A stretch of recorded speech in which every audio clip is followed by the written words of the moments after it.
जो अजीत पवार लगातार बीजेपी और मोदी के गुणगान गा रहे थे, लोकसभा विधानसभा चुनाव सभी उन्होंने बीजेपी के साथ मिलकर लड़े थे, यानी एनडीए में शामिल होकर लड़े थे।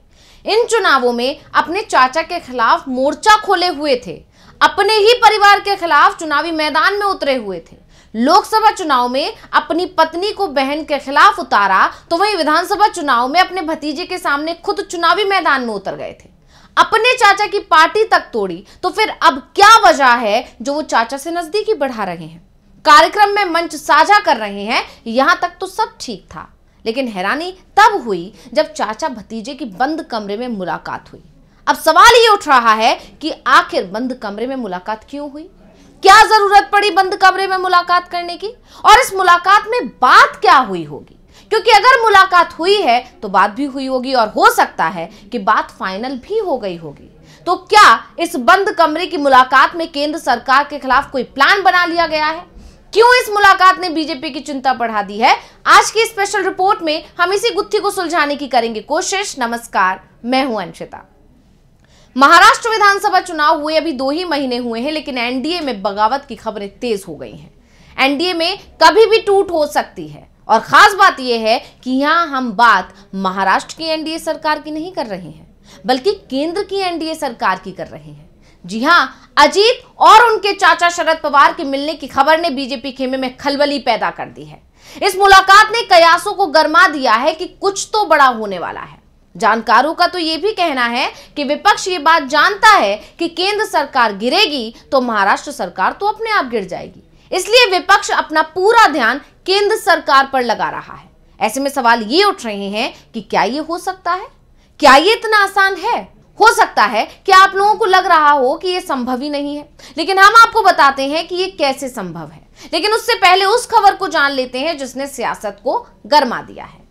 दरअसल 23 जनवरी को एक बार फिर चाचा भतीजा साथ नजर आए। अजीत और शरद पवार की एक बंद कमरे में लंबी बातचीत हुई। लगभग आधा घंटे तक दोनों एक साथ मौजूद रहे और बातचीत चल रही थी। इस घटना के बाद से ही सियासी महकमे में हलचल है कि पवार परिवार वापस से साथ आने वाला है। इसका एक वीडियो भी सामने आया, जिस वीडियो में देखा जा सकता था कि अजीत पवार बड़ी जल्दबाजी में एक कमरे में एंटर हो रहे हैं और उस कमरे के बाहर प्रेसिडेंट लिखा हुआ है। साफ तौर पर यह माना जा रहा है कि यह कमरा एनसीपी एसपी के अध्यक्ष शरद पवार का है, और इस दौरान अजीत पवार हड़बड़ी में भी नजर आ रहे हैं। बाद में उन्हें इशारे से बताया गया और वो एक कमरे में प्रवेश कर गए। वीडियो देख लीजिए।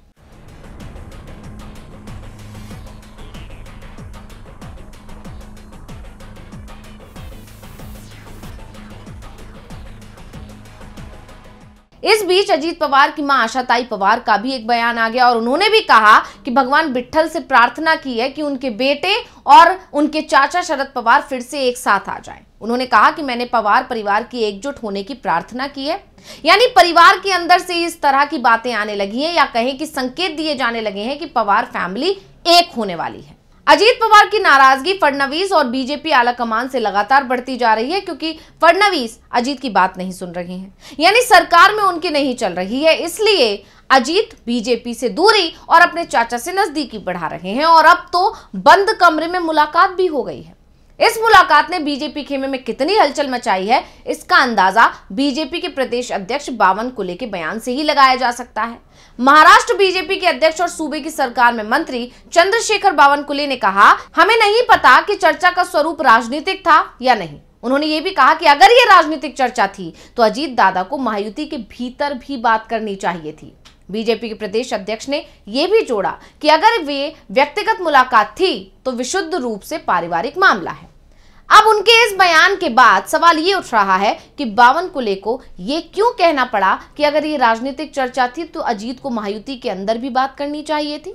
यानी बावनकुले भी मान रहे हैं कि कोई तो बात हुई है जो छुपाई गई है, और बीजेपी आलाकमान को इस मुलाकात ने परेशान कर दिया है। बीजेपी भी मान रही है कि अजीत अपने चाचा के साथ मिलकर कुछ तो खिचड़ी पका रहे हैं, और बीजेपी के कान भी अब खड़े हो गए हैं, क्योंकि ये गौर करने वाली बात है कि शरद और अजीत पवार के बीच एक हफ्ते में लगातार दूसरी मुलाकात हुई। हो सकता है कि आप लोग ये भी सोच रहे होंगे कि अगर अजीत अलग हो भी जाते हैं तो केंद्र पर इसका क्या असर पड़ेगा, उनके पास तो सिर्फ एक सांसद है। अब अजीत लगातार फडणवीस से नाराज है, क्योंकि उनकी सरकार में चल नहीं रही है, ये बात किसी से छिपी नहीं है। अब ऐसे में अजीत अब चाचा से नजदीकी बढ़ाकर कहीं ना कहीं कुछ और रणनीति पर काम कर रहे हैं। लेकिन इन सब के बीच में हो सकता है आप लोग ये भी सोच रहे होंगे कि अगर अजीत पवार अलग हो भी जाते हैं तो केंद्र पर इसका क्या असर पड़ेगा। उनके पास तो सिर्फ एक सांसद है। तो आपको बता दें कि नाराज सिर्फ अजीत नहीं है बल्कि एकनाथ शिंदे भी हैं, क्योंकि उनके साथ तो अजीत से ज्यादा बड़ा धोखा हुआ है। सीएम पद तो छिना ही, अब पार्टी छीनने की कोशिश भी हो रही है और इसका दावा संजय राउत ने कर दिया है। क्या कुछ बोले हैं संजय राउत, पहले सुन लेते हैं। कौन एकनाथ शिंदे? एकनाथ शिंदे का शिवसेना से क्या संबंध है? कल एक ऑर्केस्ट्रा था वहाँ सोनू निगम का, तो लोग जमा हो गए थे। सोनू निगम को पैसा देकर उनको एक बहुत बड़ा कोई लाइव शो किया था, तो लोग आते मजा देखने में, उसमें भाषण हो गए लोगों के कुछ। ये लाचार लोग हैं, ये डरपोक लोग हैं, ये भाग गए ईडी सीबीआई के डर से, और मोदी और शाह उनको भी नहीं छोड़ेंगे। जल्दी ही महाराष्ट्र को तीसरा डिप्यूटी सीएम मिलने वाला है, आप देखिए, और उनमें से कोई होगा, मैं किसी का नाम नहीं लूंगा। हाँ, आप देखो क्या होता है। उन्होंने ये भी कहा है कि उद्धव ठाकरे के बाजू में दम नहीं है, इंडिपेंडेंट। अरे हमारी बाजू में दम नहीं है, आप अपनी चड्डी संभालो। आपके चड्डी की जो नाड़ा है ना वो दिल्ली में है। आपका चड्डी का और पैंट का जो नाड़ा है ना वो दिल्ली वाले कभी भी खींच लेंगे और नंगे हो जाएंगे आप। ये हमारी फितरत नहीं है। हम अपने ताकत पर, अपने पैरों पे मजबूती से खड़े हैं। सत्ता आती है, सत्ता चली जाती है। हम सत्ता के लिए पैदा नहीं हो गए।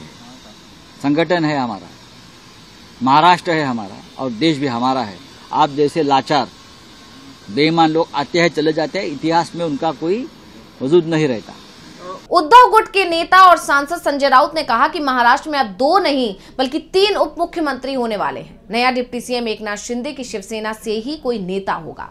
राउत ने अपने बयान से महाराष्ट्र की सियासत में हलचल पैदा कर दी और शिंदे की बेचैनी बढ़ा दी है, क्योंकि ये माना जा रहा है कि शिवसेना शिंदे गुट में अब शिंदे के खिलाफ उनके समर्थकों का गुस्सा बढ़ता जा रहा है, क्योंकि बीजेपी कहीं ना कहीं शिंदे की सभी बातों को नजरअंदाज करके ये मैसेज देने की कोशिश कर रही है कि शिंदे में अब वो ताकत नहीं है कि वो नेतृत्व कर सके।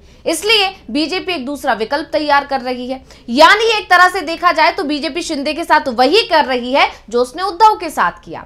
अब शिंदे गुट के अंदर ये एक दूसरे शिंदे को खड़ा कर रही है बीजेपी, और ये बात शिंदे भी समझ रहे हैं और इस पर मोहर लगाई संजय राउत के बयान ने भी। ऐसे में शिंदे अब बीजेपी से दूरी बना सकते हैं, और बीजेपी से दूरी बनाएंगे तो ज्यादा असर जो पहले पड़ेगा वो पहले केंद्र सरकार पर पड़ेगा, क्योंकि ये तय माना जा रहा है कि केंद्र सरकार में अगर खलबली मची तो फिर जो एनडीए की सरकारें हैं उनमें खलबली मची जाएगी। यानी केंद्र से सत्ता हटी तो फिर महाराष्ट्र हो या दूसरे कोई राज्य हो जहां पर गठबंधन की सरकार चल रही है, वहां पर भी सरकार गिरने के चांसेस बढ़ जाएंगे। अगर चिराग पासवान के साथ बात नहीं बन पाती है तो 5 सांसद उनके भी हट जाएंगे और इस तरह से संख्या हो जाएगी 25। इसके अलावा बात करें राष्ट्रीय लोकदल की तो उनके भी 2 सांसद हैं, वो भी कहीं ना कहीं उनके साथ भी अब मतभेद देखने को मिल रहा है, तो वो भी अलग हो सकते हैं। इसके अलावा अपना दल एस यानी अनुप्रिया पटेल की अगर बात करें तो उनके पास 1 सांसद है, वो खुद हैं और वो लगातार तेवर दिखा ही रही हैं,